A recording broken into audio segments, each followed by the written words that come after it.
Thanks for coming. We'll get started in about 4 minutes. 4 minutes.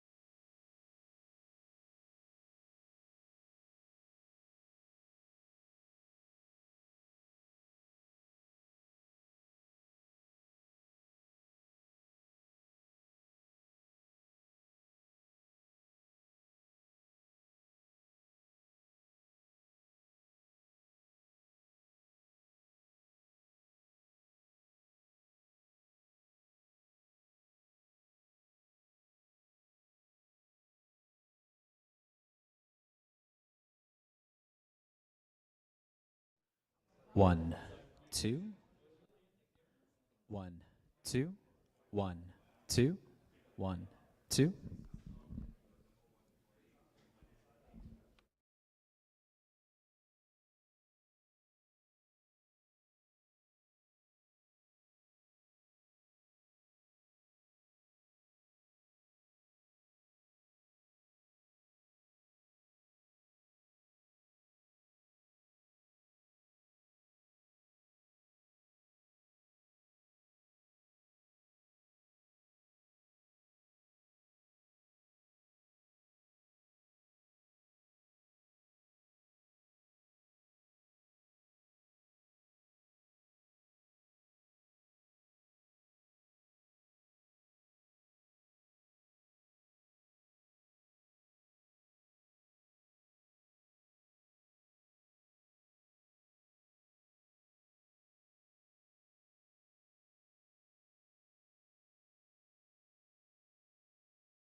Good evening, everyone. Welcome to AI for Developers. My name is Jackson. I will be your host. I am also the AI user group organizer. So, Raul, downstage monitor is showing live stream. Perfect. Thank you. Okay, AI user group. We are a community of professionals interested in learning about the latest AI technologies so we can stay relevant in our fields. We host weekly meetups focusing on the fields of marketing, design, and software development. We rotate each week, and we want to learn how to enhance our creativity and productivity as new tools become available to us rather than become stagnant or fearful. So that's sort of our whole ethos or spirit. And we're hosting an annual conference in January 29, 30, 31. We'll be bringing together AI tool creators and users from all three fields over a 3-day conference. So that is the plan. What else? If you're using an AI tool or using AI in your daily work and it's enhancing your workflow, get in touch with me if you want to present and tell us about it. So we think that'd be great. This is my email, jackson@aiusergroup.com. Just so you know, we're taking next week off, but the week after that, we have AI for Marketers on June 14th. The week after that, AI for Designers. And then 4 weeks from now, we'll do the next AI for Developers. So if you had a good time tonight, you can RSVP for any of these events right now. And of course, we'll have more information about the conference coming soon. Okay, agenda for the day. First, we'll hear from Ram, then we'll hear from Sinan, and then we'll have a chat with Ram and Sinan. And at 8 o'clock, we will have sort of a networking session, pizza, get to know each other, and see what everyone's up to. Build community. Okay, without further delay, we are going to hear from Ram Sharma. The title of his talk is Live Coding with OpenAI. And in about 5 seconds, 5, 4, 3, 2, 1, we're going to have Ram's share screen. And here he is. Awesome. Thank you so much, Jackson. Yeah, really appreciate it. See if this is right. I'm super excited to be here. Just a quick agenda, kind of covering, talking about the concept of what I'm working on and kind of the approach that I'm using in this example, having started with kind of backtracking a little bit, prompting on ChatGPT when it came out, doing basic things like emails, messages, things like that, and then having GPT-4 come out that's able to write more structured code and kind of seeing some of the progress there. Kind of taking that concept a little bit further and using the user agent model to basically use ChatGPT to train itself and basically train on improving the output of the code that it produces. And within a script, having that output write to a file so we can execute that code. So I'm leveraging an open source framework called Small, and obviously OpenAI in the background, and an infrastructure deployment tool called Modal. So Small is actually, and I'll kind of just jump into things right now. So Small is actually, sorry, I'm just going to leave it like that. Okay. So I'm just going to go over kind of, I have a bunch of tabs open and yeah. So this is actually a developer who's actually local in San Francisco, kind of actually inspired a little bit of this presentation. Kind of the whole concept right now is, we're standing on the shoulder of giants, right? Where we're seeing the progress from Web 1.0 to all the way I guess the 3.0 with the AI powered web now. So kind of as we're developing new projects, it's always good to see what's out there in the open source community. So this project actually kind of did some of the work that I wanted to do, which is just create a basic user agent model that will, given some prompt, and if that's a code specific prompt, it will produce the results ask itself a couple of questions. If that's the right code, is this correct depending on a manifest file or a requirements file? You can, that's part of the concept I'll introduce a little bit later.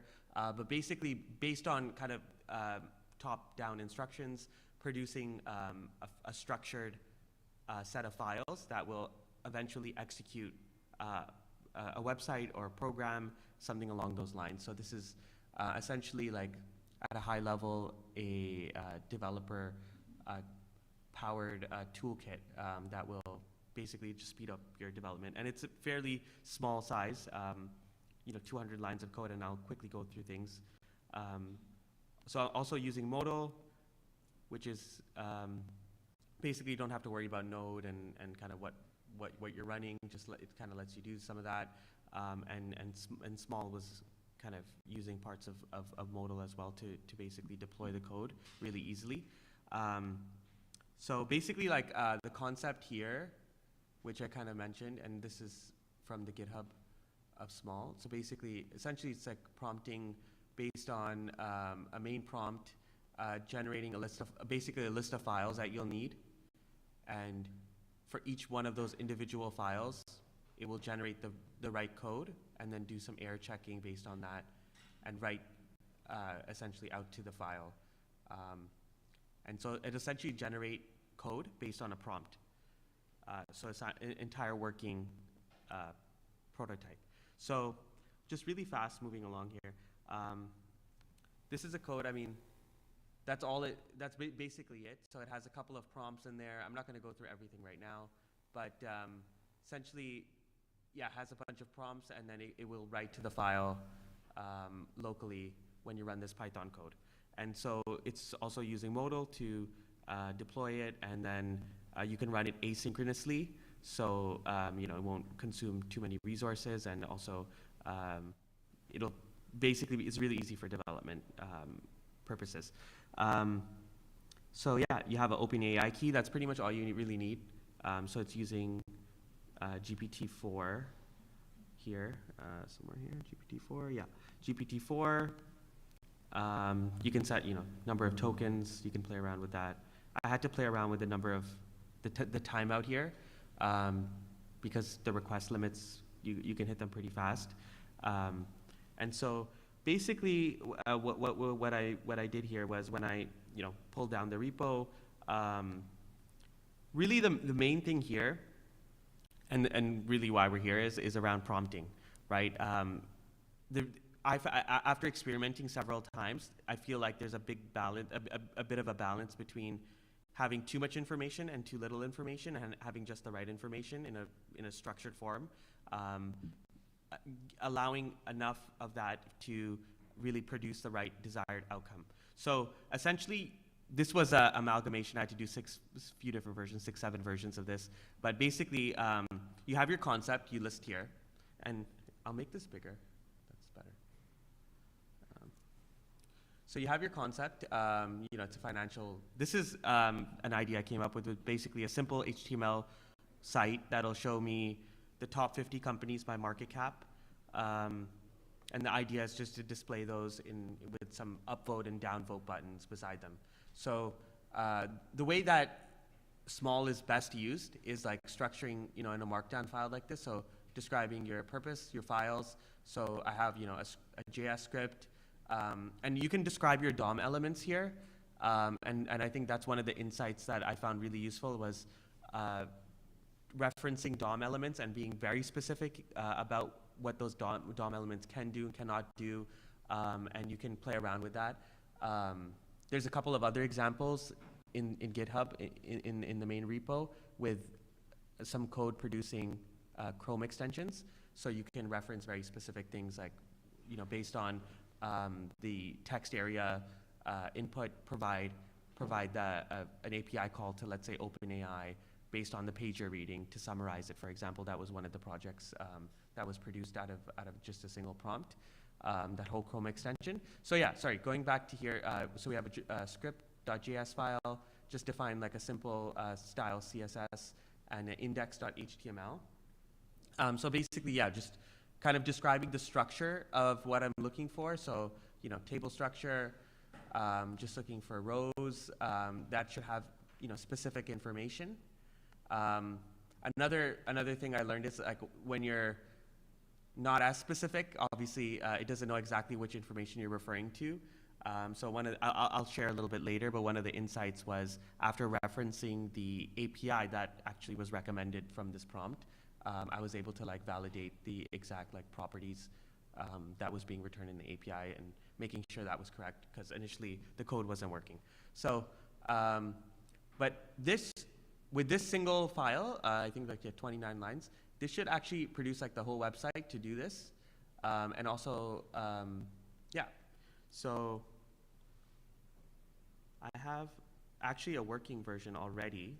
So I can show you how basically initially, sorry.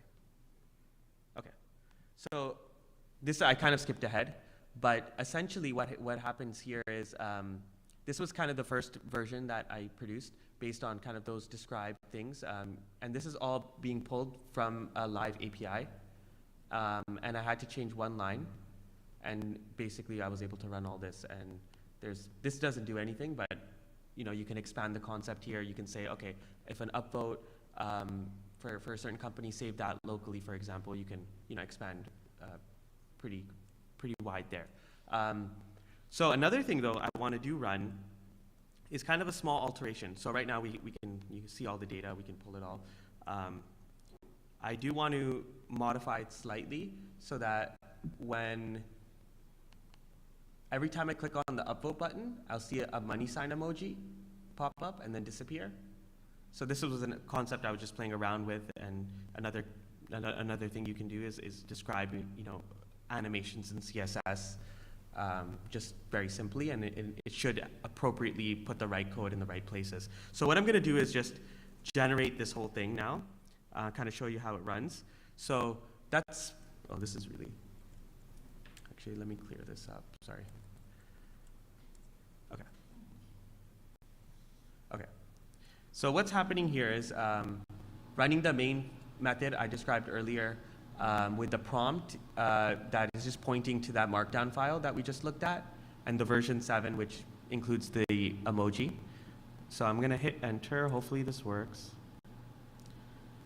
And so what exactly happen is it'll run a container and independently run the code within the container, and first do an initial prompt based on all the required information, and then you can see there, figure out what files you'll need to generate based on that initial prompt, and then have sub-prompts generating the content for those files and writing to those files, and then returning all that back to me.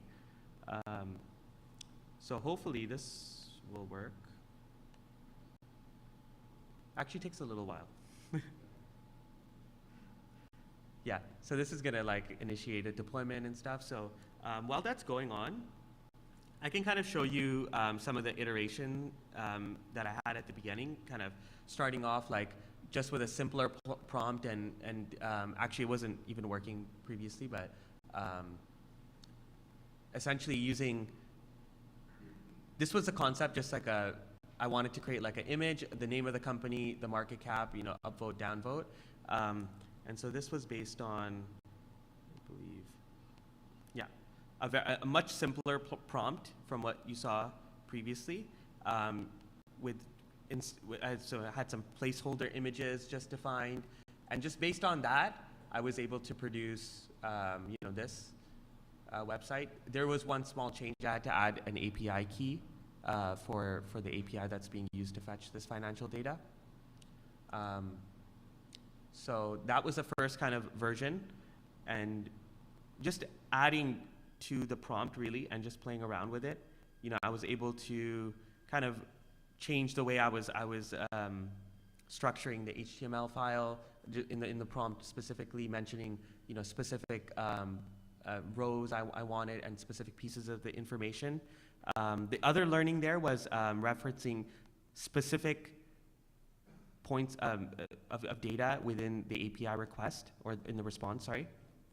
So basically, for example, I just said, tell me the name of the company, and it didn't realize that what was the actual name in referring back in the API.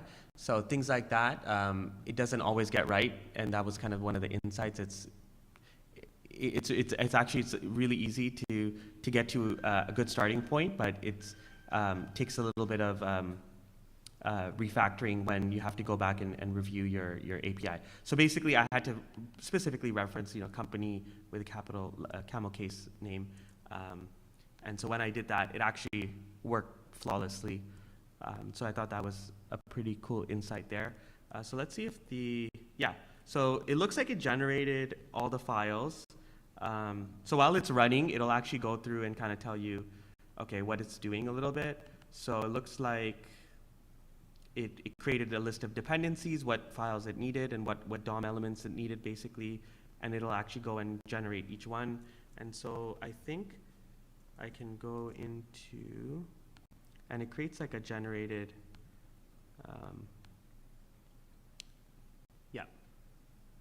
So, okay, it looked like it did something.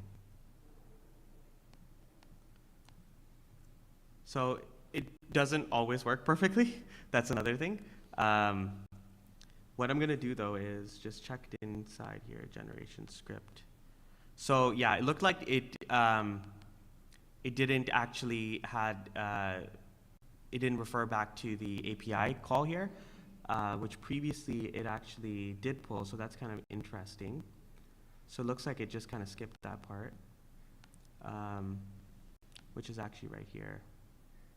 So what I'll do is I'll just replace that with the previous generated, and maybe that will, okay.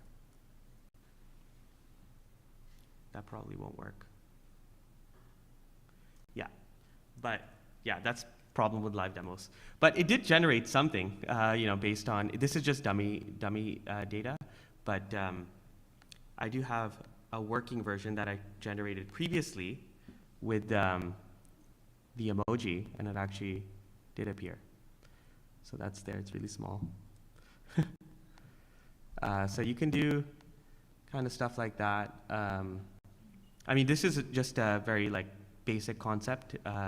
It can obviously be extended to any other open APIs. Another kind of thing I generated was based on a job description, generate an interview guide. This doesn't actually work end to end, but this was just based on a very simple input, which I can actually just show you over here. Sorry, too many of these.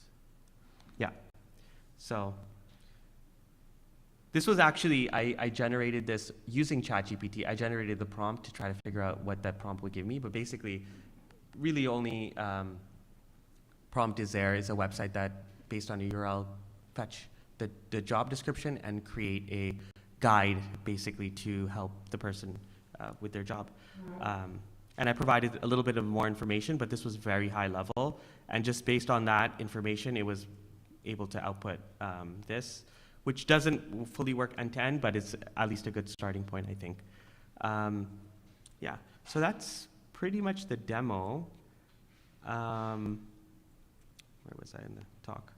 Yeah, so I shared some insights. Going from kind of iterating through those concepts and seeing how we can essentially, change the prompt to kind of, get what you want, but also you can combine different prompts together and kind of use that and iterate, on the idea, and kind of see what you get, and then based on that, you can kind of just recursively, build out your products like this. So I thought that was pretty cool. Yeah. Oh yeah, a little bit about me. I am a solutions engineer with Forethought AI, which is a company that provides customer service automation that helps customer support teams with productivity efficiency. Previous to that, I was at Meta. Oh, yeah. Yeah, previous to that, I was at Meta, developer support engineer and a program manager. But yeah, really enjoy working on AI products and developing things that other developers can use. Let's give Ram a round of applause.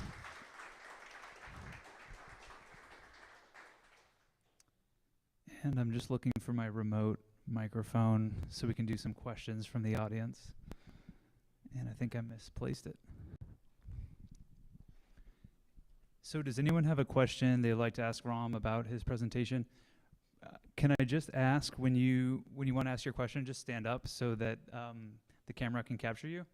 It's because of the virtual audience. And then I'll give you the mic as well. Oh, just stand if you can. And It's not. Yeah, it works. Yeah, cool. Yeah, so back to the part where you show deploy your workload to the model part. How do you like get your environment variable injected? Because like in your code, you're like reading your OpenAPI key via grabbing the environment variable, right? Yeah, there's an environment file where you define your open API key, and then it just reads from there. Sorry, do you mean like in terms of like what steps were taken for deployment? Yeah, because like the code you're sending to model straight up is like the Python script with the markdown file, which is your prompt, right? And both of these two files should not be containing the key. Yeah, so basically the main Py file actually handles everything, and it's just stub functions. And it's basically just running that that script in a container and independently. But like how's the environment variable injected into that container? Like how does your API key get piped into? It's from a secret file that gets, it's like a. So that is that like secret file specified somewhere? Because like Yeah, during that's specified locally. That's gotcha. like yeah. an env, like as an environmental variable. Yeah. Yeah. Yeah, it just locally. So you locally specified it and you send the Python file, which means like the model command is actually sending your local environment file over without telling you as well. Yeah, yeah. There is. It's kind of layered, so you can do it without modal, but it's just a little bit easier from development perspective. Gotcha. Yeah, because I'm a bit like confused on the part where I did not specify the file and the file is actually getting like read through, which makes me feel kind of like confusing with here. Because like imagine you have like a .env file locally, right? And you're like sending the task to be executed on some remote cluster, yet you did not specify what files need to be included. Like or there are like only 2 files being specified. Yeah. So technically speaking, the remote environment should not be having access to the .env file because it's on your local machine and you did not specify it.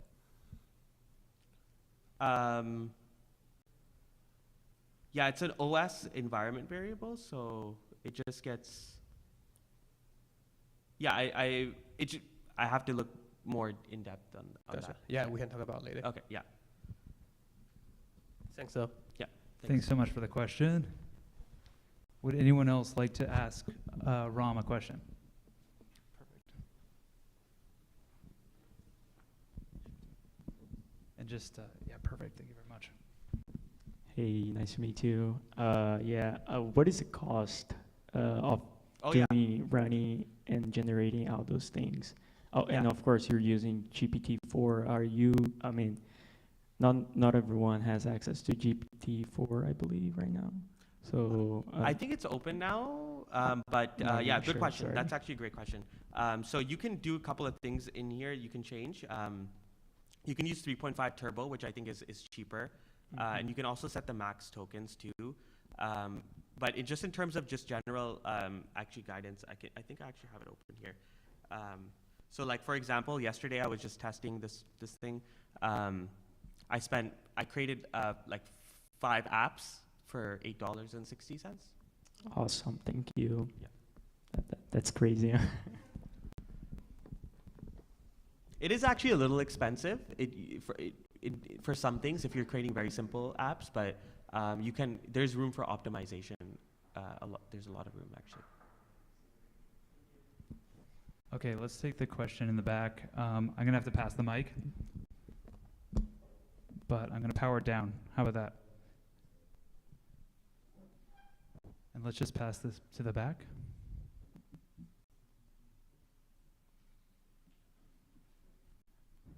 Thanks very much for the group effort. And just go ahead and turn the power on. You'll see a green light. Hi. I'm curious, is it capable of like going further than just initial prototype and just basic skeleton? Because that was my problem with GPT-4 because it would struggle to do some details and it wouldn't stop understanding details of the code beyond initial like generated file. And have you tested it further than just like initial this like mock-up and trying to like keep working with it? Yeah, that's a good question. I think there's a couple of points there. If you're creating a full app, so I was able to create like a Vue.js app. In terms of getting to a starting position, it's great. But yeah, in terms of iterating on what's kind of already done, there are some limitations based on kind of the additional context that you'll have to pipe in. So if you already have like say a version 1 and you want to get to a version 2 and you have some additional prompts, you'll have to do some basically provide that context. But in my experience, GPT is not that great at refactoring existing code to the level that I would expect it. So in terms of generating new code, I think that's better. Like for example, if you have a single component you want to generate, that's a little bit better in my experience. But the way I think about it is definitely more on the prototyping side. All right, thanks. Yeah. Okay, let's just pass the mic forward for now. I have a question from the virtual audience actually as well. Ram, the question is, how well does GPT-4 do when you instruct it to use specific technologies? Like if you need the code to use React.js, TypeScript, styled components. So like, you know, if writing basic JavaScript probably isn't a problem at all, but can it produce React components? And have you experimented with that at all? And that's from Peter Gazavrov. Yeah, that's a great question. So in terms of providing the clarity to in the prompt itself. So if you're looking specifically for React or Vue, it can get to the starting point, but getting to a working end-to-end, like a single page, for example, React app, I haven't done successfully without debugging some of the code that it gives me back. However, for some use cases where things are pretty well defined, like in a Chrome extension, where I think this program actually does pretty well, you can define parts of, for example, that Chrome extension specifically, and it'll generate all the necessary files to run that and to test that out. So to answer the question, for some use cases, I think for generating React apps, Vue apps, it gets to a good starting point, but not for all apps. Interesting. Thank you for that. Any last questions for Ram at this time?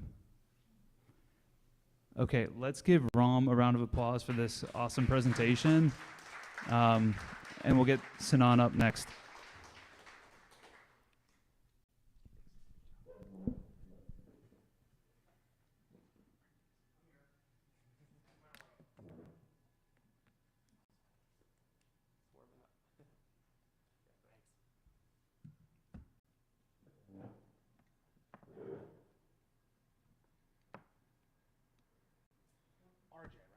I talk loud, just FYI. Great, excellent. Hi, everyone. Thank you for being here. Is that the virtual audience right there? Is that the camera? Yeah, that's the camera. Great, okay. All right, are you seeing my screen?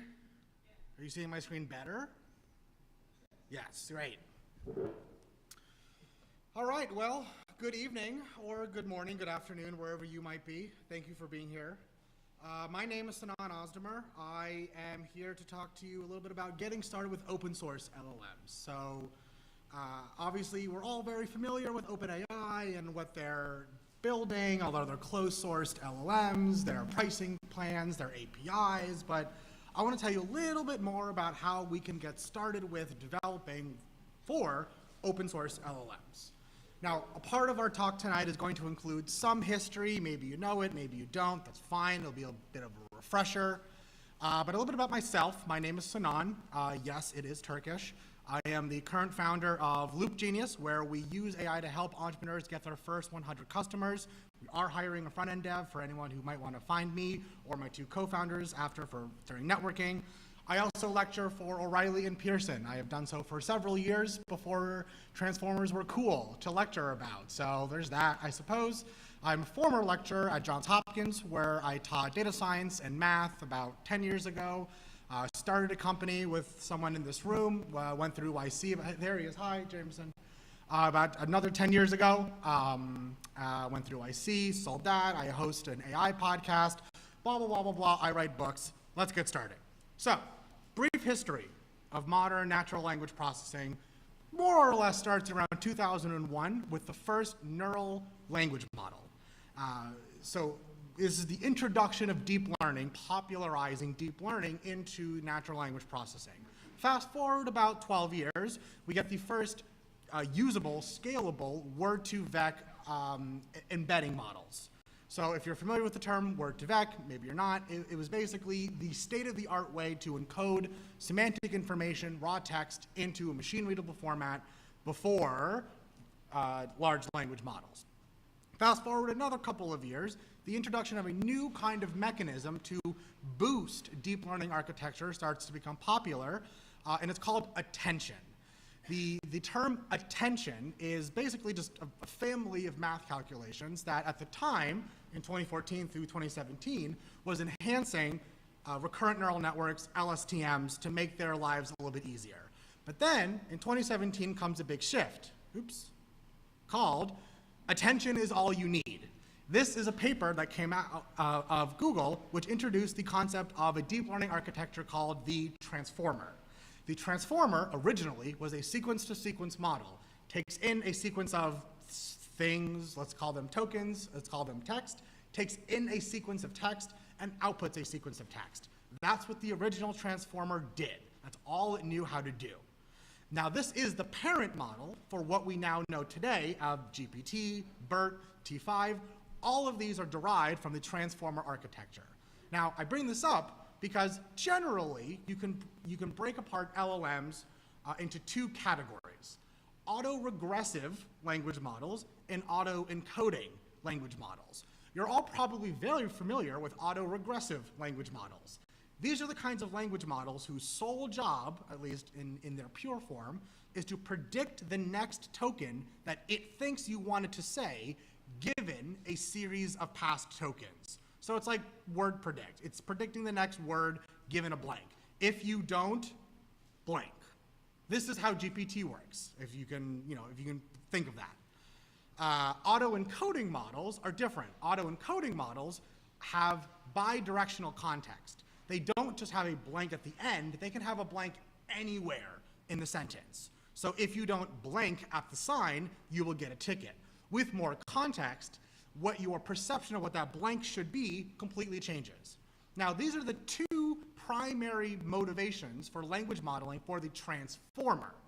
But when you break them up, you get this kind of, we don't talk at the family reunion kind of split, where you get autoregressive language models like GPT, 3, 4, and all of them, frankly, where all they can really do is predict the next word in a sentence. They never have future context. They only have past context.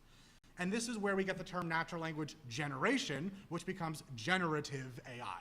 A lot of people don't like the term generative AI because it means something else in machine learning, but that's a story for another day. This is the GPT family, for example. Auto-encoding models, these are comprehensive understanding models. This is a subfield of NLP called NLU, natural language understanding. And if you're familiar with the BERT model, that's where BERT comes in. BERT, which was first developed by Google in 2018, it's going to be the primary model we're going to be looking at our code. There is code, don't worry. Today, was first developed in 2018, just 1 year after the Transformer paper came out. BERT, bidirectional encoder representations from transformers, was a comprehensive natural language understanding model. It did not know how to speak, but it could listen really well, like we all should do in our day-to-day lives, maybe. Google also puts out another model 2 years later called T5, the text-to-text transfer transformer. You see where all the T's come from now, the transformer. So 2 years later, they put out T5, which is actually a pure, in the sense of there's a sequence to sequence, input of sequence, output of sequence. So BERT only takes in a sequence and really can't do anything about it. T5 can take in a sequence and output a sequence. Meanwhile, another company called OpenAI, a couple of months before BERT, developed GPT-1 in 2018. So GPT, the generative pre-trained transformer, again, T for transformer, is the other side of the family tree whose only job is predicting the next word in a sentence. And these companies are taking a bet. Their bets are which of these are going to become more popular and more useful. Seems like we have a winner for now, obviously, but that does not mean all other LLMs are useless. And I'm sure you're aware GPT does refer to a family of models all the way up to GPT-4 in 2023. But there have been a long line of GPT models before 4 who should get some honorable mentions. So when we use LLMs, there's generally 3 ways we use them. Again, generally. We can either encode text into semantic vectors with or without any fine-tuning. And this is often where you see examples like semantic search or some kind of retrieval problem. This is a way of using an LLM, open source or closed source, frankly, to extract that machine-readable format, kind of like Word2Vec did about 10 years ago, in a much more efficient, comprehensive, not just Word2Vec, but now it's a PDF, 500-page PDF to VEC. Well, that's a little over-exaggerating, but longer-term phrases to VEC. The second way is we fine-tune an LLM that is generally already pre-trained on some data to perform a very specific task. Now, these tasks can range from the simple, today's going to be a little bit of a simple one, of sequence classification, all the way to using reinforcement learning to generate your own open source instruction following LLM. The third way is probably what you're all most comfortable with, not all, but everybody, not just developers, is asking an LLM to just solve the problem for you without doing any developing on it. This is basically prompting. This is going to chat.openai.com or Bard, or Cohere has a new one. I actually don't know if it's public. I don't know if I say its name. But the people are making them, right? So we can prompt GPT-4 to do something. We can prompt an open source LLM like Flan T5, also made by Google, to just do the thing for us, right? So eBay, I think this was in 2000, and this is a couple months ago, eBay puts out a paper, a light paper, let's say, where they use strategies 1 and 2 to completely revamp their search engine. They take a BERT model, they feed it their own data, and then use the semantic vectors that come out of it to enhance their entire search experience. So large companies are using open source LLMs for many reasons, including security reasons, cost reasons, and frankly, it's much faster and cheaper in the long run to fine-tune your own open source LLM with your data. Which brings us to how this all works, which is transfer learning. Transfer learning, blah, blah, blah math, basically just means you take a pre-trained model like BERT, GPT-2, which is open source, or T5, also open source, and these models have already seen some stuff, right? They've seen something on the internet. Original BERT was pre-trained on English Wikipedia at the time, and the book corpus, both open source on Hugging Face. T5 was trained on Common Crawl, the first version of Common Crawl, and GPT-2 was trained on web text, which is a 40 gigabyte file of outbound links from Reddit with at least 2 karma. That's it. So I heard a chuckle. You should be chuckling, because the fact that GPT-2 was literally trained on nothing but Reddit is kind of astounding. You can read more about that in my upcoming book. So in our case, it's going to look something like this. We're going to take a pre-trained model from an open source repository, Hugging Face in this case. We are going to take that pre-trained model. We are going to add a task layer on top of it to perform the task that we want, because again, BERT doesn't know how to speak. It's a really good listener. So we have to give it a bit of a mouth to do the thing that we want it to do. And then we're going to feed it some data. We're going to use an open source data set just so we can all follow along. I'm not going to use a proprietary data set that only I have access to. That wouldn't be fair. And that data set is coming from the GLUE super corpus, and the specific task is called QNLI. the question natural language inference task. Basically, it takes in two pieces of text, a question and a passage. And the task is simple. Does the passage have information that would answer the question? I don't care what it is. It doesn't matter what the answer is. Is this a passage that would answer the question?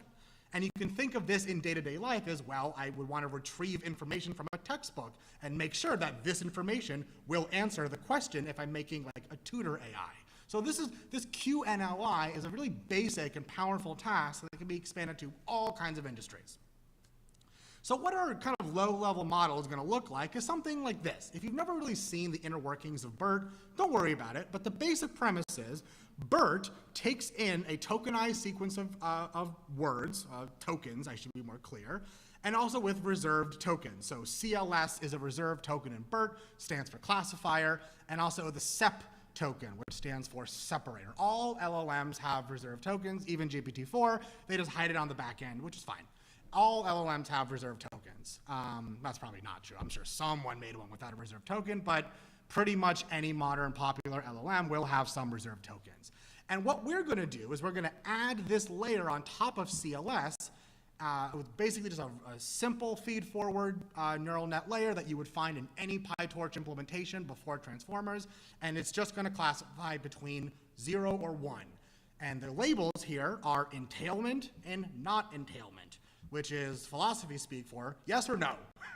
Yes or no, is this passage going to answer the question? Entailment is yes, not entailment is no. So the reason I'm doing this example today is because if you don't know anything about BERT, you may also not know that BERT is something called a cross-encoder. What does that mean? A cross-encoder is a kind of large language model, unlike GPT-4, no GPT model can do this. It has been pre-trained to specifically take in two sentences and perform a task in parallel with full context on those two pieces of text. Now you may be asking, well, I could just put two pieces of text in GPT-4 and it's the same thing. Not exactly, because when you put two pieces of text in GPT-4, it only can read left to right. So if you put one text first versus the other text first, it actually will be unaware of the second text that you put afterwards. GPT-4 cannot read ahead of itself, even on the prompts that you give it.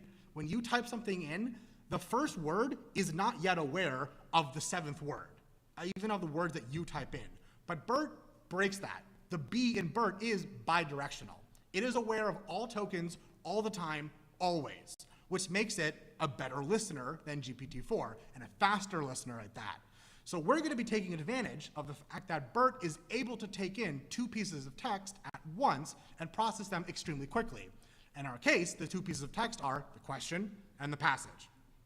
So when we get to our code in just a minute, I'm going to be walking through a bunch of tips and tricks on how to fine-tune open source LLMs fast, quickly, memory efficiently, without sacrificing performance. And one of the many tasks, or I should say, one of the many characteristics I'll show you is called freezing. You may be aware of this. It's basically the premise of, well, BERT has a number of parameters. BERT base has about 110 million parameters. Small by modern standards, but nothing to sneeze at, bless you, by the way. But so what you basically will do, vanilla training would look like you take the BERT model, you add the classifier on top of it, which is like 1,000 more parameters out of the 110 million, and you say, great, I'm about to show you thousands of data points, and I want you to effectively unlearn everything you've learned, or at the very least, use it, transfer it to this new task. But if you have information that is not relevant to this new task, you're probably going to have to sacrifice it in order to learn this new task. This is what you get with smaller parameter models. Now, freezing comes in if you say, well, I want to speed up this process, and I also don't want BERT to unlearn a lot of stuff. So what often people will do is say, well, if BERT has 6 encoders, an encoder is just a level of attention, basically. If a BERT model has 6 encoders, you could say, well, I want to freeze the first 4, i.e. they're not allowed to update. They're not allowed to unlearn, relearn anything. Only the final 2 encoders and that classifier that we added on top, because it hasn't learned anything yet. It was completely randomly initialized. This will be a faster training session, but you'll usually get a hit on performance.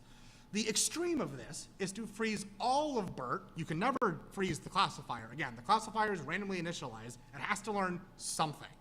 But if you freeze everything else, you'll get the fastest performance, but the, fastest training time, but generally the worst performance. This, a second thing that we'll see in our code is dynamic padding.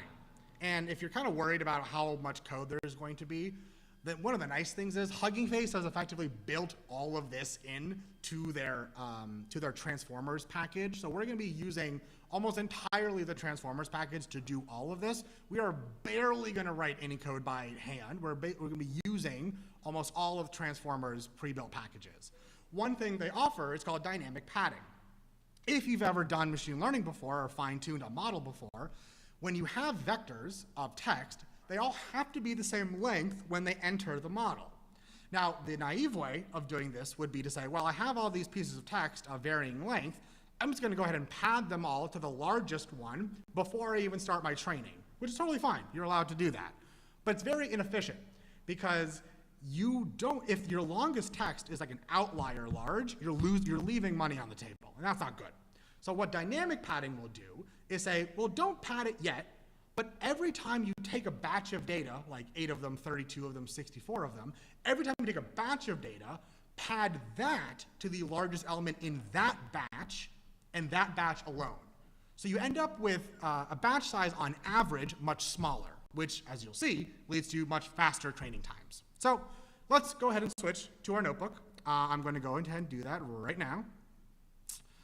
All right, let's make you a little bit bigger. And if you do want to follow along, I do have a GitHub for this. So all the notebooks I have are on that GitHub. So if you do want to follow along now or read it later, I would love that. So on this repository right here, Sinan U Ozdemer AI user group, I'll leave it on the screen for as long as I can.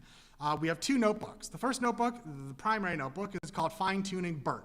And if you've ever taken a class with me, you know that I always have extra material. We probably won't get to the T5 notebook. By design, it was there just in case I had more time and wanted to do it. So let's go ahead and do this. People in the back, thumbs up, thumbs down. Can you read this generally? I'm getting a thumbs down, I'm getting a medium. Okay, I'm gonna do this. How's that? Still, I'm getting a thumbs up, still a thumbs down. This is as high as I can go with that stack. Thank you so much, I appreciate that. All right, now this, I'm gonna go ahead and go right out. Hugging Face has a much more comprehensive version of what I'm about to tell you. They're much more focused on GPU memory optimization, which still transfers over to your laptop CPU. But if you want a really in-depth version of this, Hugging Face has it. Here's a little bit of a shorter version with the easiest things that you can all go home and do tonight. So our imports are actually quite small. We're only importing 2 things, both of them from Hugging Face. Datasets, which is a Hugging Face package, and transformers. And from transformers, we're going to import 5 things. A trainer, which will do our training loop, training arguments, which is just a class to hold the arguments for training, a data collator with padding, this is the thing that does dynamic padding, an auto model for sequence classification, which is the generic class for a model with a classifier head on top to perform some sequence classification, and a tokenizer, a thing that will break down text into tokens. So here's a function that's just going to create a BERT model. So just so I can create a BERT model whenever I want. And the main model we're going to use today is BERT base uncased, the OG BERT from 2018. So one of the oldest LLMs in existence, we are still going to make it do a modern task for us with data. This function just creates the model. It's going to return an auto model for sequence classification. I am going to kind of hard code in the labels that I know what the labels are. There's only 2, entailment, not entailment. And if you call that function, get blank model, you just get a BERT model. It has 12 encoders. The BERT base has 12 encoders. And at the end, it automatically adds on this classifier, which outputs 2 features, 2 because entailment, not entailment, yes, no. Cool. Our data, as we mentioned, is the QNLI data set. And to load data, I actually don't need this, I already did that up there. To load the data, all you have to do is call it load data set, give it the name of the data set, which if you are on Hugging Face here, they will give you code on how to do that. If you ever want to, oh, well, that's that. I don't want that. It doesn't matter. I did it here for you. So here's how you would load that data set, which I copy and pasted from Hugging Face. I'm also going to take a sample of it. It's a large data set, but just for the sake of kind of running this on our laptops and not that long a time, but still showing a delta in performance and time, I'm only going to take the first 1,000 elements in the training set and 200 in the validation set. That's it. Now, I also do a quick filter to remove any negative ones. There weren't any, but it's good habit. If you know there are missing data, just remove them. Assert that we have data. This is just backend me kicking in and making sure I have asserts there to make sure everything is fine. And then we're going to do our first real open source learning. We're going to take our raw data, which I'll show you, looks something like this. This is all our raw data is a question, when did the third Digimon series begin? A passage, which is a passage about Digimon, one that does not answer the question, but it's about Digimon, and the label 1, which, if we go back to the data set, is not entailment. So this passage does not answer the question. Third season was dark. I'm not going to lie to you. Third season was weird. I didn't like it. But I grew up on Digimon. That's just me. Now, so that's our raw data set. So what we're going to do is we're going to run our tokenizer, our thing that converts text into tokens, across all of these with no padding. We're not going to do any padding. Sorry, I should rephrase. We're going to start by doing the padding, all of them up front. So we're going to do the thing that I was saying not to do, just to see how bad it is, which is here. We are on the top right. We are going to make it pad all of them to the max amount. So it's not going to go well, but we'll see. And we're doing it for our training and our testing set. And then it will look something like this. We still have our question and sentence, which if you're being ultra optimizing, you would remove that because you don't technically need it anymore, but just to show you what it looks like. We have our label, 1, which is not entailment, bad. Then we have input IDs, which is the token ID. So all of these numbers correspond to vocabulary items in BERT. 101, because I use BERT so much, is the CLS token. The CLS token is always at the front of any BERT tokenization. And if I go here, 102 is that SEP token. That SEP token is a reserved token that says the first text has ended, the second text is about to begin. So again, it is aware of the fact that it can be given 2 sentences at once with full context, front and back, bidirectional encoder representations from transformers. And then that's all we really need. There is other stuff at outputs, token type IDs. This just tells me which one is sentence 1 and which one is sentence 2, 0s and 1s, and something called an attention mask, which is, long story short, a way to tell it this has been padded or not padded, i.e. this is relevant information or not relevant information. If attention mask is 1, it's relevant. If it's 0, it's a padding token. Pay no attention, pun intended. Do not calculate attention for that token. It is a pad. So then, the last thing I'm going to do, just to make our metrics a little bit nicer, because I'll tell you right now, the trainer object in Hugging Face, the only metric it's going to give you outside of time and how long it takes is the loss that you can also set, which obviously we want. We want the loss function. We want loss to go down. Loss going down is good. But just to kind of make it a little more human readable, I'm also going to calculate accuracy, precision, recall, and the F1 score on the testing set. So we're back to just machine learning. I have a training set and I have a testing set. The only difference is the model happens to be a large language model. At this point, it's no different. So I'm also going to save all these metrics for a graph at the end here. Now, the default arguments are going to be, you can give it a folder on where you want to put the files. I have how I want to evaluate on epochs. 1 epoch, which means I'm only going to read the training data once. A batch size of 32 and an eval batch size of 32. By the way, I'm going to go a little bit over. Is that okay? I'm looking at you. Yeah. Excellent. Thank you. He's entranced. Yeah. Bert, I know. So I'm going to make a blank model. Again, a randomly initialized classifier layer, but a fully pre-trained on Wikipedia and book corpus, BERT. I'm going to instantiate my training arguments, which again is just a class that holds arguments. It's a dictionary, effectively. And then I'm going to define my trainer object, which will take in the model I'm going to train, the training data set, the testing data set to perform my validation metrics on, the tokenizer that it's going to use, the arguments that I just defined up here, and an optional compute metrics. If you don't pass this, it's just going to give you loss. If you pass my compute metrics, it will give you accuracy, precision, recall, and F1. Trainer.evaluate will give you my initial metrics, initial accuracy before doing any training, which is going to suck, obviously, but just to show the delta on how well it does. And then we run a train, which runs the one epoch of data. We'll evaluate again, and then I'm going to store these metrics in my dictionary. So just on this first one, and again, this is totally vanilla training. It's the bad kind of padding. It's a batch size of 32. That number will come up again. But it's just vanilla training BERT. If you basically asked GPT-4 to write code to fine-tune BERT, it would give you something like this. It's not wrong, but it's not optimal. Now, the initial loss of 0.68 dropped to 0.58. Fine, it's only 1,000 data points, again, so it's not amazing.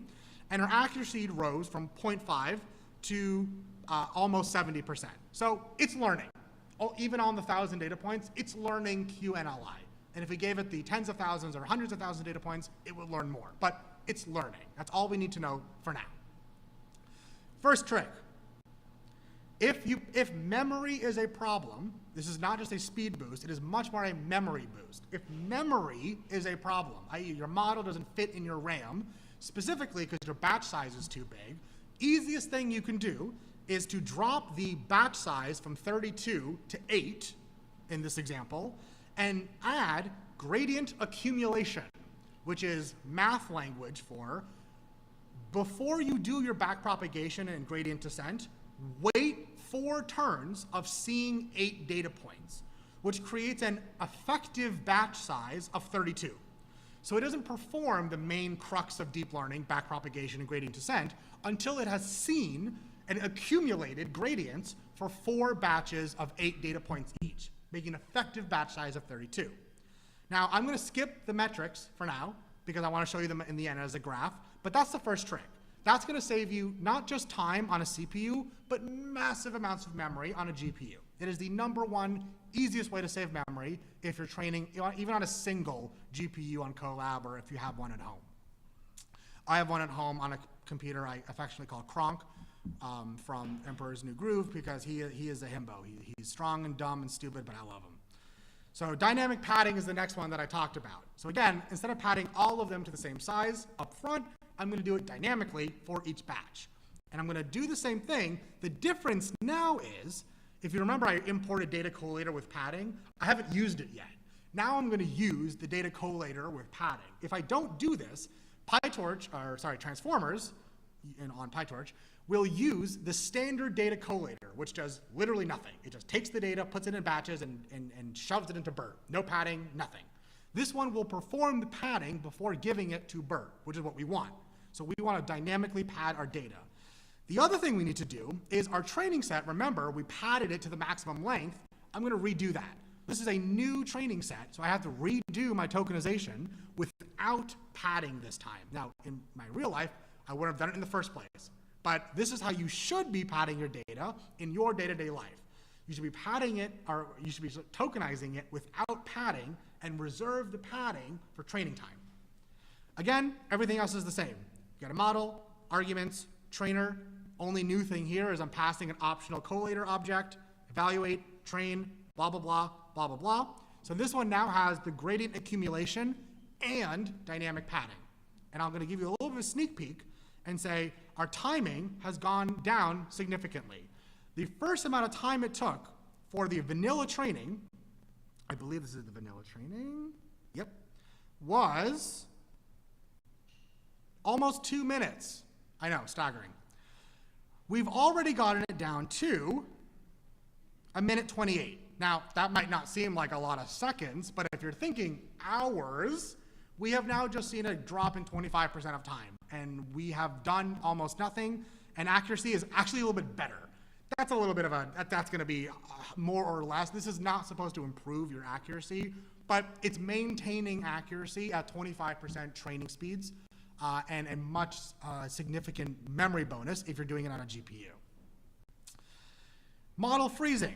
Now I'm going to instantiate a blank model, and now, before I feed the model in, I'm going to iterate over the parameters. This is a little bit of a hacky way. They don't have an easy way to do this in transformers, but the easiest way to do it would be to iterate over the named parameters, so like the encoder parameters, the attention calculations, like if you're familiar with attention, query, key value transformations, a lot of linear algebra. It's a lot of fun. I used to teach it at Hopkins, so I love linear algebra. So what I'm going to do is, because I know it has 12 encoders, I'm going to freeze everything until it hits the 6th encoder index, Python index 6. So 0, 1, 2, 3, 4, 5, and also the word embeddings are all frozen. And the way you freeze a parameter is by setting the requires grad attribute gradient to false. That will completely halt all gradient accumulation. So it will never update. So I've frozen more than half of the model. Everything else is now the same. Training arguments, trainer, compute metrics, everything. And now I have a new model with not as good accuracy. Now, if we were to visualize our performance here, it would look something like this. So our vanilla training here on the left has an accuracy of about 70%, if you recall, on this blue, on the blue with the hatches and with the stripes here. Which, by the way, I did have GPT generate the code to make this graph. And if you want a tip on how to make graphs that are easy to read for audiences, ask it to make it more accessible for the visually impaired. It's going to add a lot of contrast. It's going to add a lot of patterns. It's a really nice prompt to make your graphs a little bit nicer. So as you see, as we keep adding our tricks, our accuracy actually maintains for our gradient accumulation and dynamic padding. But we see a big drop in training time. Training time has gone down by about 30% at this point. And our loss functions, our loss values rather, stay around the same. The only time this is not true is in our freezing, and this is expected from our slides. The more you freeze, the more likely you're going to get worse performance. But as you can see, it is almost half of the time to train, and you do take, again, from 70 to about 62% accuracy, which is now a common task of, is it worth it? Is it worth half of the training time for 8% reduction in accuracy? I don't know your life, and I don't know your choices. It might be.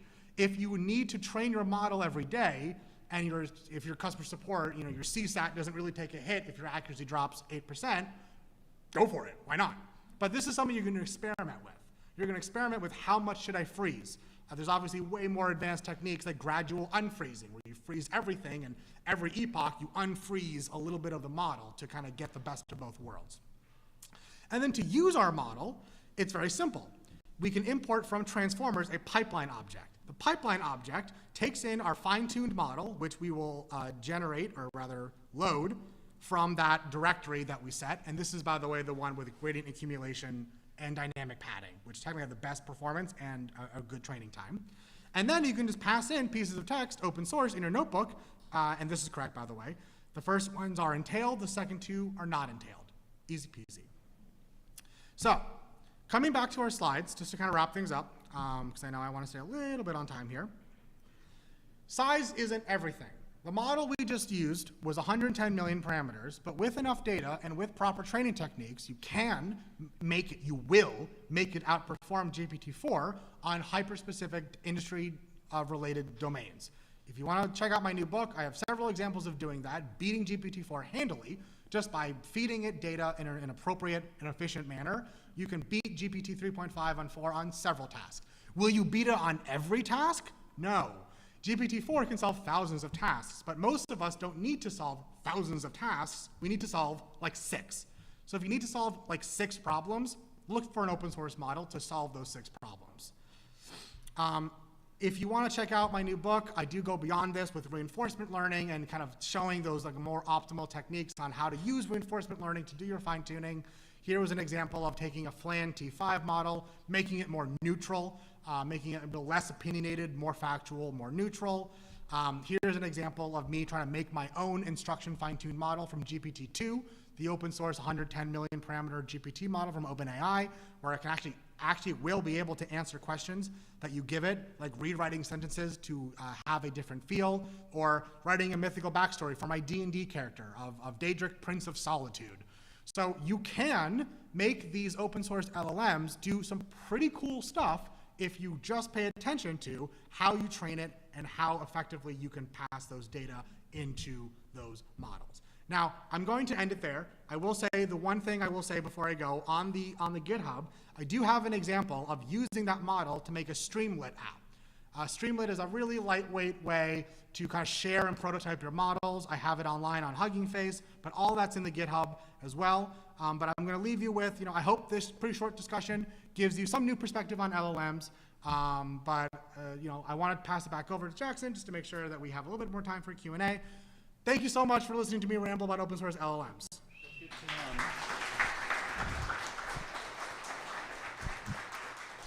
Do you want? Okay, any questions for Sinan? Okay, and just a reminder, if you could please stand up so the virtual audience can see you, and when you're done, just go ahead and pass the mic back to me, please. Love the presentation. Thank you. Can you share a bit about determining good practices for data set collection, the right amount for even low parameter models like Plentify? What is a good data set size? Yeah, that's a good question. So what are some considerations on data set? Well, you asked about data mining, but then you switched it to data size. I'm going to answer your original question about data mining, because I have some opinions. Now, to answer your second question very quickly, when it comes to size of data, I promise it is not as important as quality of data. I promise you. More data is almost never the answer to your problems. I would say the right answer to that question would fall more in line of, are you mining data? That is your training data as close as possible to your inference environment? Now, that might sound easy, but oftentimes I'll get this.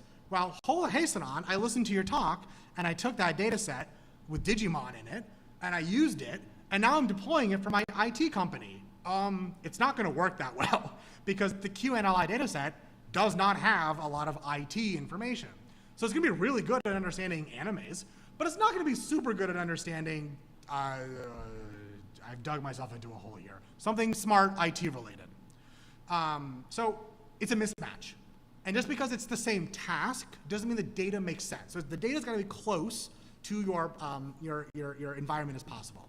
Now, again, back to size, as long as you have a proper split of data, training, testing, validation, and there are 3 splits, not 2, training, testing, and validation, as long as you're performing those splits appropriately, you're using 2 of them to do your fine tuning and reserving a totally set apart data set for final evaluation, that final evaluation should have enough data for everyone to be comfortable deploying that model. Now, if you want a number, I'll give you a number. If you're thinking about putting a model in production, I would bat an eye if you told me your testing set was under 1,000 data points. I would be like, oh, interesting. Why do you not, is there no more? Could you get a little bit more? Similarly for training set, about 10,000. That doesn't mean you need 10,000 data points to get a production-ready model. Not true. But I would start to wonder, could you not get more, or what's the reasoning there? Last thing I'll say about data mining, make sure you're checking your sources.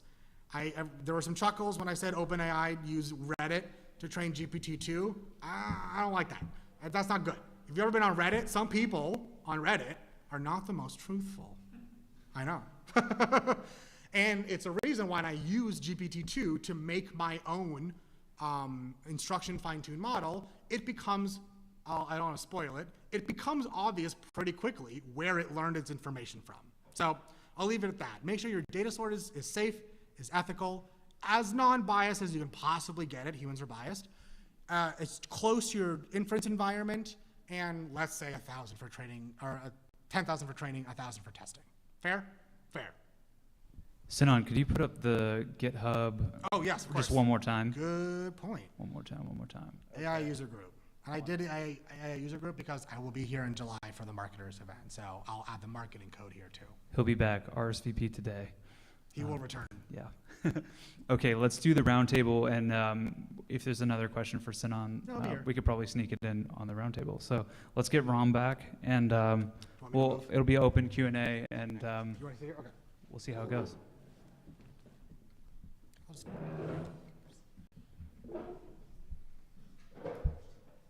cool. Test.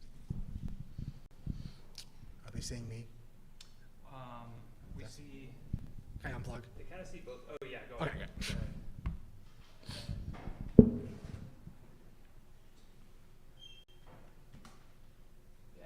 All right, we got the round table slide. Okay, so the topic is, what will the next generation of software developers look like? So like, will it be like metallic, shiny? What will they look like? No, more like actually, Training packs. you know, what training will they require? Formal, informal?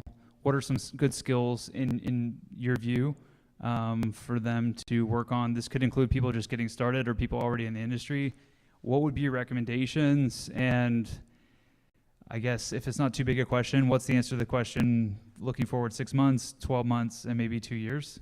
What can we get started working on? Yeah, that's a great question. For me, actually, I like to think about it a little bit in reverse. I like to think about what makes us human, almost, and leaning into those skills a little bit more. So what I'm finding out is doing a lot of this work in solo is great for building up my hard skills, but doing it in collaboration with the team and seeing the kind of the outlier, the outcomes that you might not expect, but also just brainstorming with the team on new ideas and becoming a better communicator, communicating technical concepts to other team members effectively, and using these tools to help you do those things. I think for somebody who's starting off, I that's how I would think about it, and definitely leaning towards in a more collaborative on the more collaborative aspects. Yeah, no, I mean, that makes sense. I think the idea of,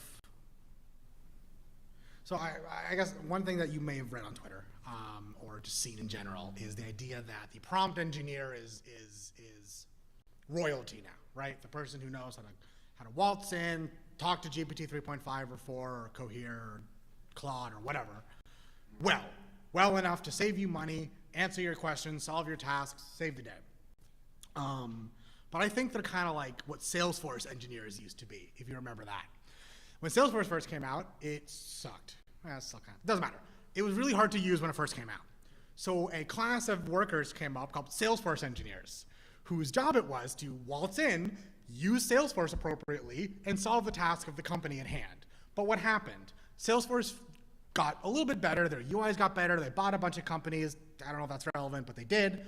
And they ended up, most people now know how to basically use Salesforce. So there aren't that many Salesforce engineers anymore. There are some, but not as many. I think prompt engineer will be kind of similar. I think there's gonna be a huge boom in the prompt engineer. And as AI gets better, as it's able to understand less engineered inputs, that term will go away. So if you're someone who wants to market yourself as a prompt engineer, I give you 8 months. In a good way, like in a nice way. Like I think you have about 8 months until that starts to peak a little bit. I could be wrong. I'm sure I'll be on Twitter somewhere or on TikTok. But that's kind of how I see it. Now, to answer in a more holistic way, this is still AI and machine learning. There are still problems with bias, black box technologies. All of that still exists. If not, it's amplified by LLMs. Right? There's a reason Jeffrey Hinton is really public now about how afraid he is about what AI can do. And a lot of it stems from, it's really hard for the layperson to look at what GPT-4 just said and said, huh, neat, it's probably true. It may not be true, right? So I'm gonna kind of leave it there, but the next generation of people specifically working with LLMs have to really be aware of, what is BERT? What's a cross encoder? What does it mean? It was trained on Reddit. I wonder what it knows from Reddit versus Wikipedia that BERT read. Like that kind of knowledge of what the LLMs have read in the past will make a big difference on how well it can perform certain kinds of tasks. So I would say those two things, specific to LLMs at least. Excellent. Any questions from the audience for Sinan or Ram, or both ideally, but okay, perfect. Thanks very much. Hello. Yeah, I'm glad to hear your comment about prompt engineering. It's just too much hype. But to that point, going back to coding, do you feel that we are going to evolve to a point where there's going to be a structured PRD that could create requirements that would actually write the code for us? You're asking, Great question. Can the LLM write the PRD and the code? Is what you're saying?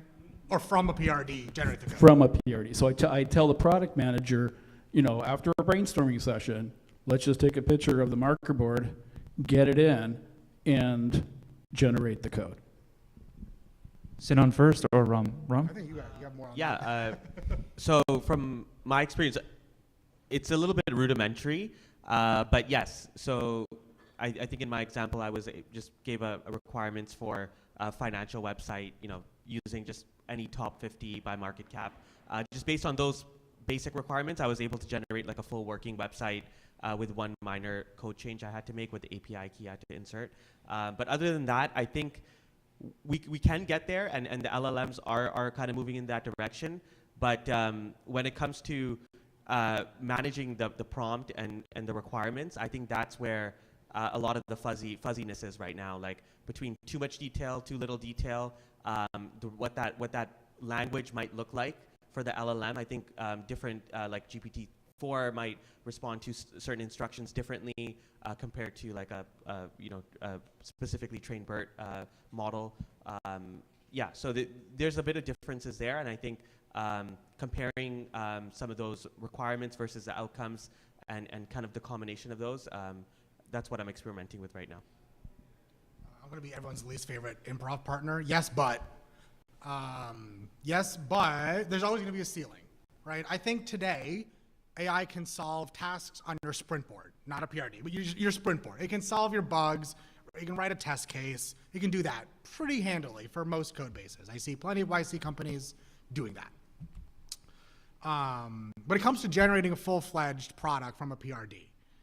I think the answer is, again, yes, but there's always going to be a ceiling of what it can and can't do, right? In 2 years, we're going to be sitting here, my beard will be bigger, and we're going to be talking about, well, hold on, it can already make websites pretty well, and it's styled beautifully, but can it make a database? It's like, well, there's always going to be the next thing, right? So as we think about this, and you said it really well, as like a step function, as we think about it as a step function, there's always going to be some next step that the AI can do.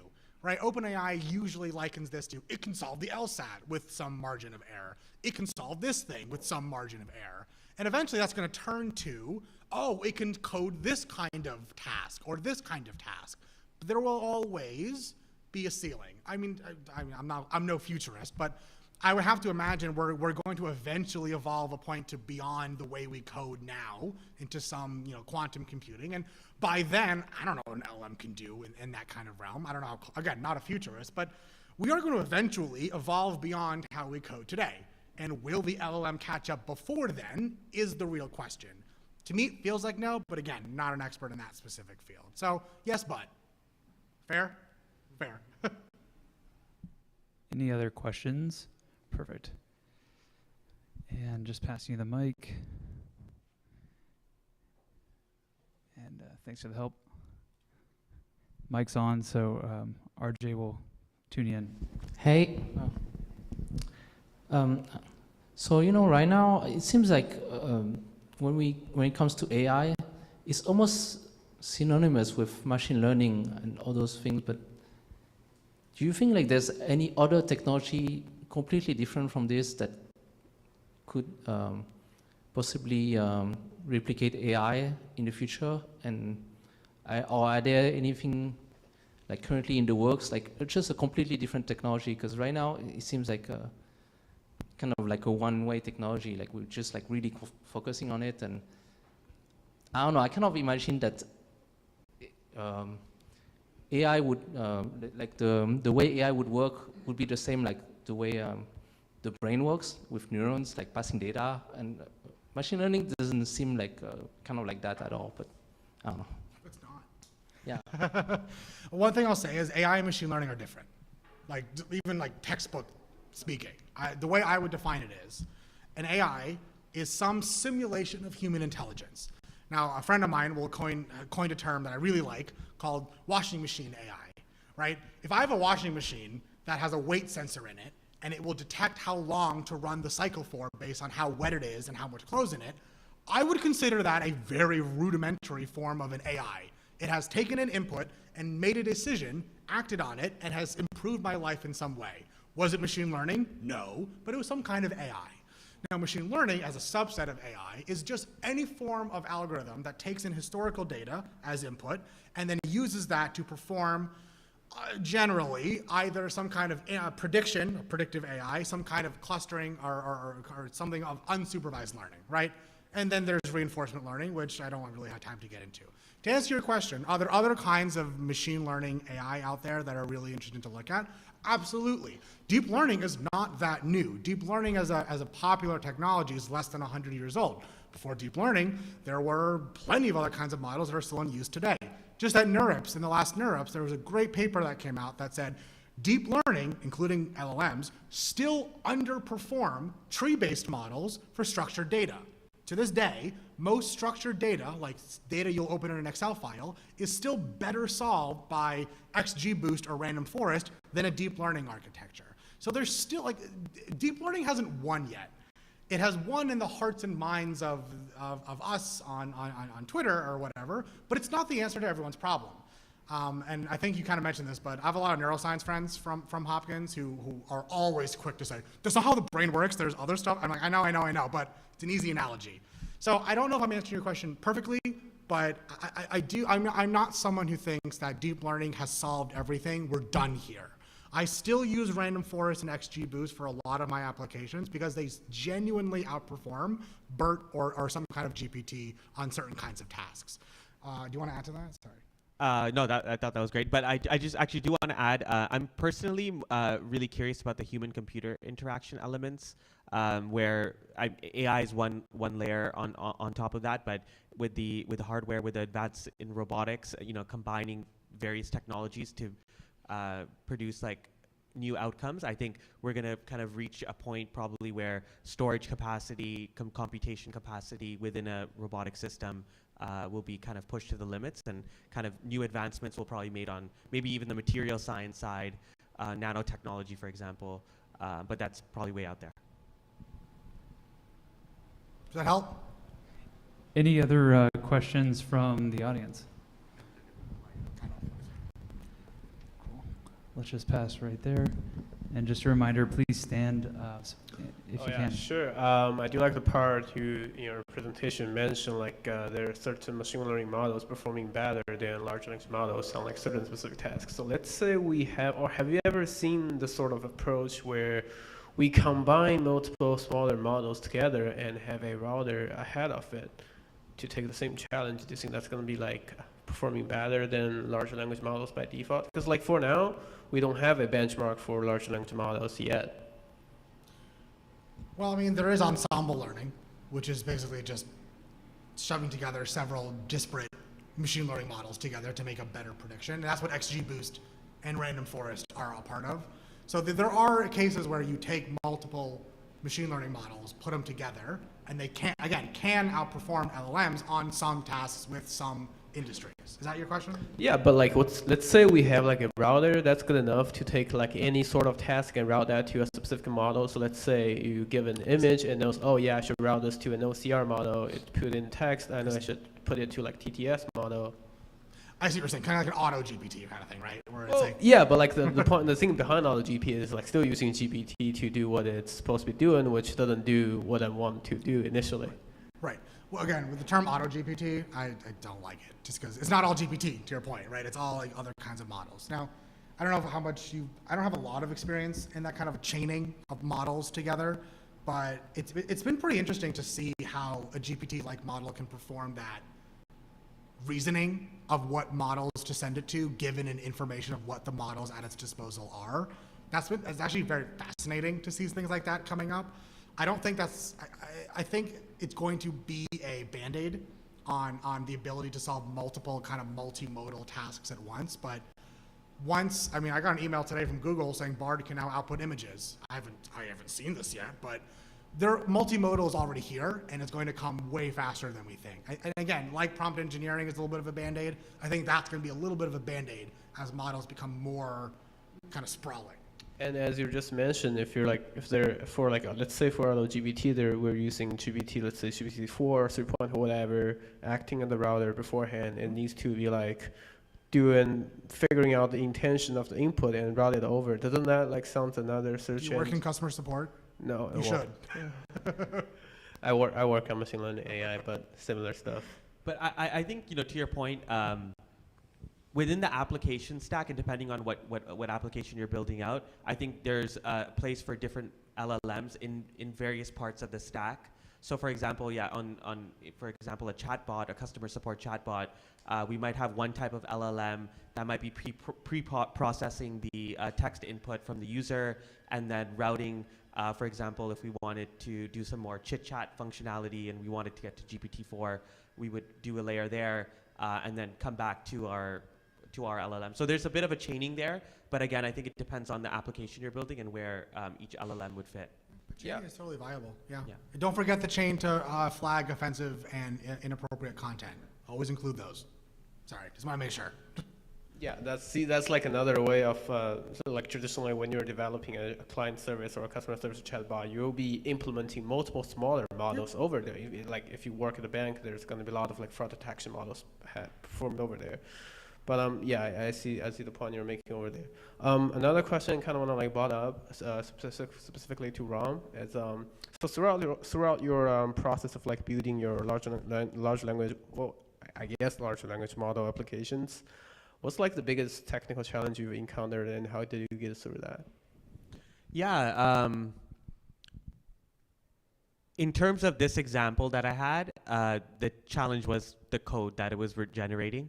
To be honest, based on the prompt, it would generate the code. In some cases, the challenge I had was I had to go in and debug the actual code and figure out where things were going wrong. So sometimes I use GPT to like help me debug the code, but it would kind of point me in the wrong direction sometimes because the source of that code is also coming from GPT-4. So you're asking, the problem from the problem creator. So it's kind of doesn't always get anywhere, but sorry. So to answer your question, debugging and essentially, debugging the results of the code that's generated has been the biggest technical challenge for me. Gotcha. Have you ever like been troubled with the limitation of the content side? Let's say your prompt is like 2K or 4K or 5 or even like 10K paragraph or characters. How would you do that? Yeah, for the code generation, there is some limitations on the upper bound for the number of tokens. But the way that you can get around that, I think you can split it by basically doing batch requests and then having kind of limited number of tokens based on the prompt that you're giving. And you can kind of you can do a token estimation essentially before you send the prompt. So there's a little bit of optimization there. But essentially, it's more around working within the limits. And then I think 32K is now the limit for production GPT-4, I believe.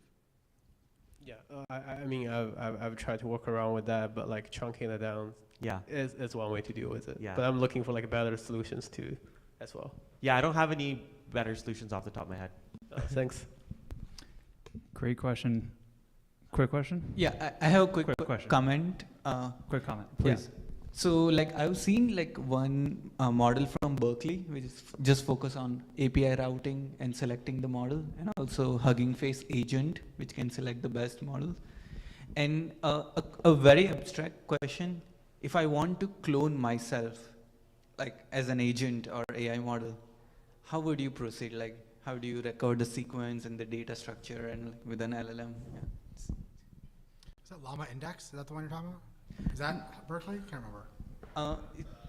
It started something with C. Oh yeah. Okay. Shall I go? I think that's a really interesting question because I think everybody, if you look at everyone individually, the way we all talk, the way we think about things, it's kind of our own little LLMs in our brain, right? So if I were to do this, I would first try to capture as much as I can, to produce a viable training set. Combination of video input, text and audio, but it's a kind of abstract question. Honestly, I don't have a great answer, but I think that's the challenge from a philosophical perspective is, can the AI be me? And what makes me me versus what makes a computer, a computer? That's a philosophical question. Sinan? What's your name? Mayur. Why do you want to clone yourself? Why? What tasks don't you like? What tasks don't, what? Is this what? If you want to clone yourself to do tasks you don't like, what are some tasks you don't like? If we want to answer the question.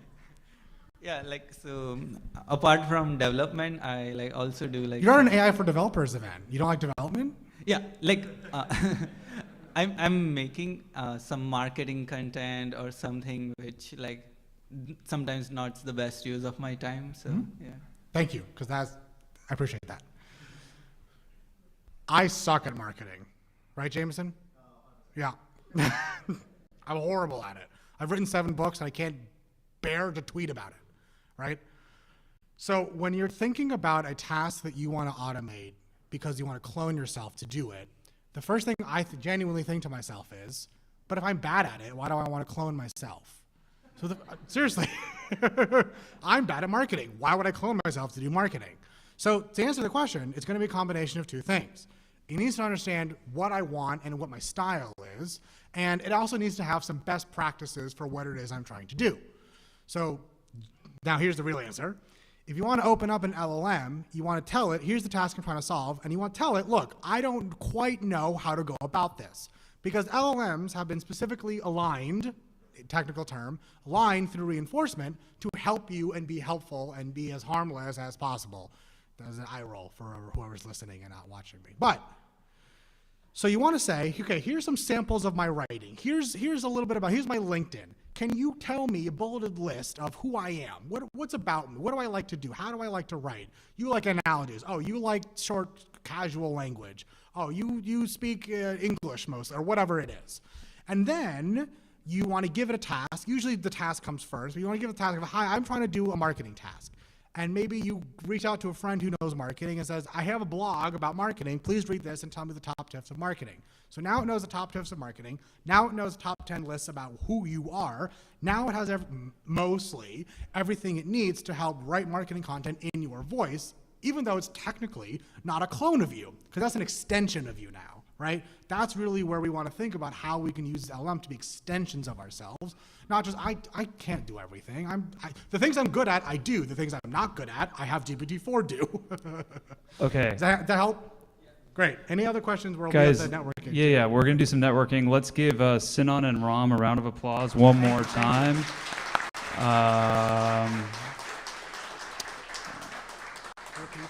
And yeah, next events are up on the meetup page. So if you'd like to register, you can do so tonight if you want. There you go. Oh, here you go. There you go. Same page where you registered for tonight's event, SFAI user group. And if you're a front-end developer, I want to let you know about a partner event next Wednesday night. That's 7 days from now. It's a JavaScript workshop where you'll learn how to build an open AI art generator and gallery. So if you're not doing anything next Wednesday, that's that.